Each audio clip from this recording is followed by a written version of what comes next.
Assalamualaikum warahmatullahi wabarakatuh. Baiklah, saya Natasha dengan NIM 1830105339 akan membahas tentang analisa jaringan.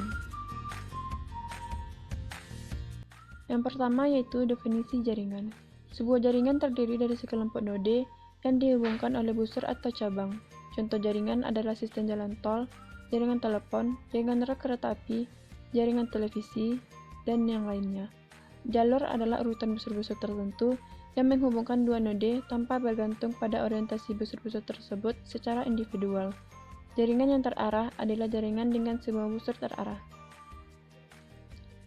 Jaringan yang berhubungan adalah sebuah jaringan di mana setiap node dihubungkan dengan sebuah jalur.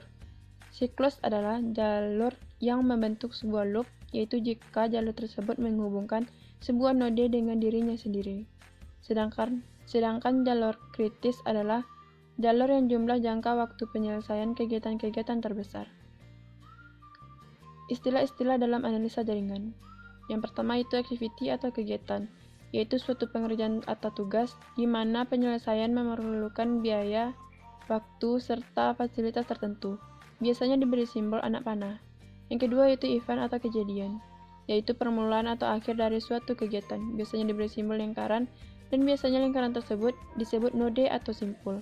Yang ketiga yaitu early start time, waktu tercepat untuk bisa memulai kegiatan dengan waktu normal tanpa mengganggu kegiatan yang lain.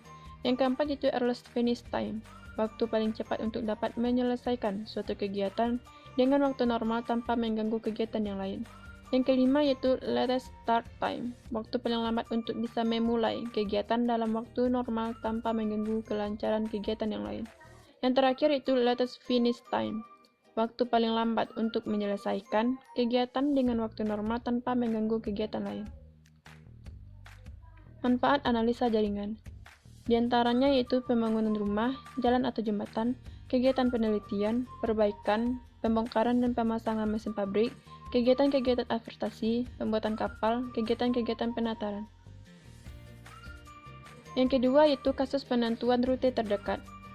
Jelas masalah rute terdekat berkaitan dengan penentuan busur-busur yang dihubungkan dalam sebuah jaringan transportasi yang secara bersama-sama membentuk jarak terdekat di antara sumber dan tujuan. Kasus penentuan rute terpendek berguna untuk menentukan jarak tersingkat antara titik awal dengan titik tujuan.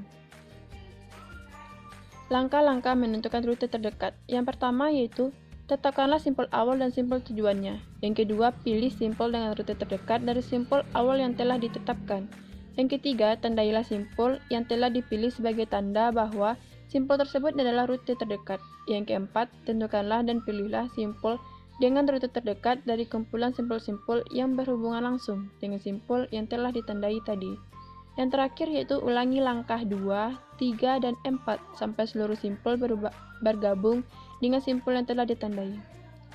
Contoh soal. Seorang yang tinggal di Payakumbuh dan bekerja di Bukit Tinggi dapat melalui berbagai rute seperti tergambar pada jaringan di bawah. Angka menunjukkan waktu yang dibutuhkan untuk menempuh rute tersebut dalam menit. Tentukanlah rute terdekat dari Payakumbuh ke Bukit Tinggi. Langkah penyelesaian. Yang pertama yaitu tentukan simpul awal dan tujuan. Dari jaringan tersebut dapat kita tentukan bahwa simpul awal adalah di A dan simpul tujuan adalah di F. Langkah selanjutnya yaitu simpul awal yang sudah dipilih, maka tentukanlah simpul yang berhubungan dengan simpul A dan tentukanlah rute terdekat dari simpul yang terhubung. Simpul awal yaitu simpul A dan simpul yang terhubung dengan A yaitu simpul C dan simpul B. Rute dari A ke B yaitu 29 dan rute dari A ke C yaitu 11. Di sini koma A maksudnya yaitu adalah menunjukkan simpul sebelumnya yaitu A. Dari kedua simpul tersebut dapat kita lihat bahwa rute yang terdekat yaitu C, maka kita tandai sebagai simpul tersebut adalah yang terdekat. Setelah menandai simpul dengan rute terdekat, selanjutnya ulangi langkah yang telah dilakukan yaitu menentukan rute terpendek dari simpul yang telah dipilih dengan simpul yang berhubungan dengannya. Simpul yang dipilih yaitu simpul C, maka simpul yang berhubungan dengan simpul C adalah simpul B dan D. Yang kita pilih tadi adalah simpul C, maka simpul yang berhubungan dengan C yaitu simpul D dan simpul A, dan simpul B. Yang berhubungan dengan simpul C yaitu simpul D dan simpul B. Rute dari C ke D yaitu 27. Kita tambahkan 16 dengan 11 dapat 27. Dan di sini B tadi didapatkan 29. Sedangkan sekarang kita akan mencari yang baru, apakah itu yang lebih pendek dari 29 atau tidak. C ke B yaitu 26. Karena 29 itu lebih besar dari 26, maka kita perbaiki menjadi 26. Di sini kita koma C karena C ini menunjukkan simpul yang sebelumnya. Selanjutnya, kita tandai itu sebagai simpul yang terdekat.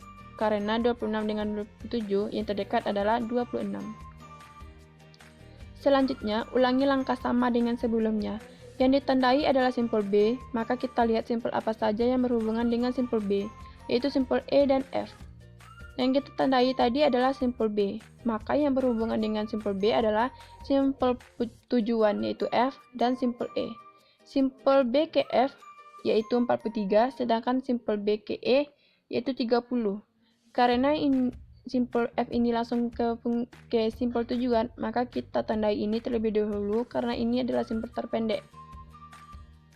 Selanjutnya, ulangi langkah seperti sebelumnya. Yang ditandai adalah E, dan yang berhubungan dengan E adalah simpul tujuan. Yang kita tandai tadi adalah 30, B, yaitu simpul E. Maka, jarak dari E ke F yaitu 39, sedangkan jarak ke fungsi tujuan yang kita dapatkan di awal tadi adalah 43. Karena 39 lebih kecil dari 43, maka kita pilih 39. Dan 43 kita tidak pakai. Dari tanda yang sudah didapatkan yaitu 11, A, 26, C, 30, B, 39, E. Maka didapatkan rute terdekat yaitu dari simpul A ke C ke B, B ke E, dan E ke F, itu fungsi tujuan, yaitu 39 menit. Sekian materinya. Terima kasih atas perhatiannya. Wassalamualaikum warahmatullahi wabarakatuh.